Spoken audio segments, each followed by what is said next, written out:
ऐसा बाप नहीं चाहिए। एक बड़े शहर में रतनलाल अपनी बेटी संध्या और छोटे बेटे कुणाल के साथ रहता है। रतनलाल बहुत गरीब है और शराबी किस्म का आदमी है। वो रिक्शा चलाकर अपना जीवन यापन कर रहा है। रतनलाल एक अधेड़ उम्र के आदमी योगेश्वर को कभी कभी अपनी रिक्शा से मार्केट या मंदिर छोड़ता है और कभी कभी बाजार से उसका सामान भी ले आता है। एक दिन रतनलाल योगेश्वर से कहता है, साहब आपके पास गाड़ी है, फिर भी आप कभी कभी रिक्शा से क्यों जाते हो? इन शहर की गलियों को आराम से देखना मुझे बहुत पसंद है। ठीक है साहब, मैं चलता हूँ, कल फिर आऊंगा। अरे रतनलाल रुको तो, मैंने सुना है कि तुम अपनी बेटी को कुछ पैसों के बदले किसी को दे रहे हो। अभी किसी को बेचे नहीं तो क्या करे साहब, एक छोटा बेटा है, उसको पढ़ाना भी है, उसकी देखभाल भी करनी है, और अगर मैं बेटी को घर में रखूंगा तो उसकी शादी कैसे करूंगा साहब? तुमको कितने पैसे मिल रहे हैं? अब 50,000 साहब। देखो मैं तुमको पूरे 20 लाख रुपए देता हूँ, तुम अपनी बेटी संध्या को मुझे दे दो। हैं? 20 लाख? धन्यवाद साहब, धन्यवाद, मैं कल ही उसे आपके पास छोड़ जाऊंगा साहब। अगले दिन रतनलाल संध्या को हमेशा के लिए योगेश्वर के यहाँ छोड़ आता है और बदले में 20 लाख रुपए लेकर घर आ जाता है। रतनलाल जिंदगी में पहली बार इतने पैसे पाकर बौखला गया। उसने एक अच्छा घर लिया। कुणाल, अब हमें कोई चिंता नहीं है, तू अब अच्छे से पढ़, खूब मन लगाकर पढ़ाई करना। पापा मुझे पढ़ाई करना अच्छा नहीं लगता। अरे तूने अगर ज्यादा बकवास की ना तो बहुत मारूंगा। कल से तू अच्छे स्कूल में जाएगा तो जाएगा, हाँ बस। कुणाल का एडमिशन एक अच्छे स्कूल में हो जाता है, लेकिन आए दिन स्कूल से शिकायत आती ही रहती है। 10 साल बाद एक दिन प्रिंसिपल मैडम रतनलाल को स्कूल में बुलाती है। रतनलाल, आपका बेटा कुणाल बहुत आवारा हो गया है और ये बिल्कुल भी पढ़ाई नहीं करता है, बल्कि उसका दिमाग गलत कामों में जा रहा है। अब मैं उससे बात करूंगा मैडम। ठीक है, आज ये आखिरी मौका है, अगली बार तो मैं उसे स्कूल से ही बाहर निकाल दूंगी। रतनलाल घर आ जाता है और कुणाल से कहता है, कुणाल बेटा, मैं तुम्हारे ऊपर इतना पैसा लगा रहा हूँ, फिर भी तुम स्कूल में सही से क्यों नहीं पढ़ते हो? आप तो रहने ही दीजिए, मैं सब जानता हूँ कि ये पैसा कहाँ से आया है, और वैसे भी अब ये पैसा मेरा है। मेरा जो भी मन होगा मैं करूंगा। आज के बाद मैं कभी स्कूल नहीं जाने वाला। रतनलाल को अपनी बेटी की याद आती है और वो रोने लगता है। 5 साल बाद कुणाल एक दिन एक लड़की को शादी करके घर ले आता है।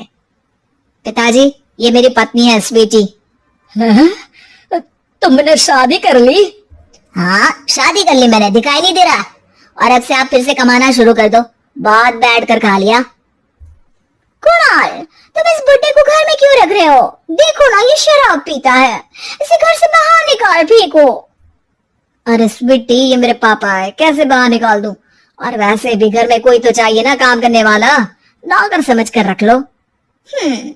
इस बुड्ढी को तो घर से बाहर निकाल कर ही रहूंगी मैं कब तक इसके लिए खाना बनाऊंगी।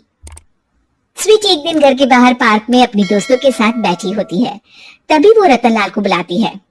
पिताजी, मेरे कमरे में मैं अपना फोन छोड़ आई हूँ, जरा लाकर तो देना। हाँ जरूर, अभी लेकर आता हूँ। रतनलाल फोन लेकर आ जाता है। कुछ समय बाद स्वीटी के फ्रेंड्स भी चले जाते हैं। स्वीटी अंदर आकर शोर मचाती है। चोर चोर! कहाँ है चोर? मुझे तो यहाँ कुछ नहीं दिख रहा। अरे ये अलमारी खुली पड़ी है, जरूर किसी चोर ने ही खोली होगी। अरे कौन आया था यहाँ? यहाँ तो पिताजी आए थे बस। अरे बहू, मैं चोर नहीं हूँ। मुझे तो आप पर अब बिल्कुल भी विश्वास नहीं है पिताजी, क्योंकि जब आप पैसे के लिए दीदी को बेच सकते हो तो आप चोरी भी तो कर ही सकते हो। अरे लेकिन वो सब तो मैंने तेरे भले के लिए किया था ना। मैं तो कहती हूँ कि हमें इनके कमरे की तलाशी लेनी चाहिए। तुम बिल्कुल सही कह रही हो, चलो। स्वीटी और कुणाल दोनों रतनलाल के कमरे की तलाशी लेते हैं और उन्हें वहाँ स्वीटी की ज्वेलरी और पैसे मिल जाते हैं। मैं तो पहले ही जानता था कि चोर आप ही हो। निकल जाओ मेरे घर से और दोबारा अपनी शक्ल मत दिखाना। रतनलाल आंखों में आंसू लिए घर से निकल जाता है। स्वीटी मन ही मन सोचती है, आज तो मेरी प्लानिंग सफल हो गई।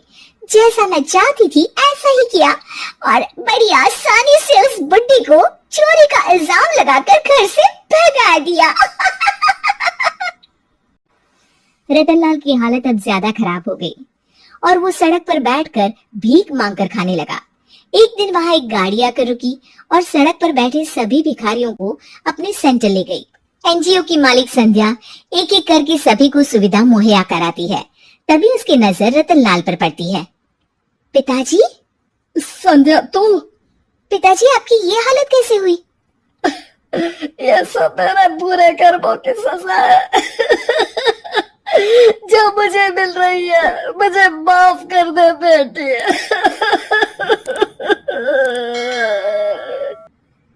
पिताजी, मैं आप पर बिल्कुल भी गुस्सा नहीं हूँ, क्योंकि आपने मुझे यहाँ भेजकर अच्छा ही किया। मेरी जिंदगी बदल गई। लेकिन ये सब हुआ कैसे बेटा? आप ये नए कपड़े पहनो, तब तक मैं योगेश्वर अंकल को बुला कर लाती हूँ।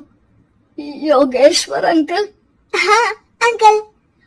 योगेश्वर जी ने तुझसे शादी नहीं की थी? नहीं तो पापा, उन्होंने तो मुझे पढ़ा लिखा कर इस काबिल बनाया है कि मैं आज सबकी सेवा कर पा रही हूँ। रतनलाल पश्चाताप करके रोता रहता है। तभी योगेश्वर भी वहां आ जाता है। रतनलाल जी, आपकी ये हालत कैसे हुई? इतने सारे पैसों के बावजूद भी? क्योंकि मैंने बेटे और बेटे में भेदभाव किया था। लेकिन आपने ये कैसे किया? मुझे ये जानना है, बताइए। सालों पहले जब संध्या छोटी थी, तब मैंने एक बार एक आदमी से तुम्हें बात करते हुए सुना था, जो कुछ पैसों में संध्या को तुमसे खरीद कर शादी करना चाहता था। मैं उस समय एनजीओ में बच्चों के लिए ही काम कर रहा था और मैं किसी भी लड़की की जिंदगी खराब होते नहीं देख सकता था। इसलिए मैंने अपने जीवन की कमाई का एक बड़ा हिस्सा तुम्हें दे दिया था। सच में कितना गलत था मैं। मुझे माफ कर दो। अब आप दोनों मेरे साथ घर चलो और आज मैं अपना सच्चा प्रायश्चित करना चाहता हूँ। योगेश्वर और संध्या रतनलाल के साथ घर जाते हैं। स्वीटी दरवाजा खोलती है। चोर भिखारी, तो फिर से आ गया? चल भाग यहाँ से बुड्ढे। ये घर तुम्हारे बाप का नहीं, मेरा है। बाहर निकलो यहाँ से। रतनलाल कुणाल और संध्या को घर से बाहर निकाल देता है। योगेश्वर जी, अब ये घर आपका है और अब आप यहाँ एक और एनजीओ खोल सकते हैं। शायद अब ये सच्चा प्रायश्चित है।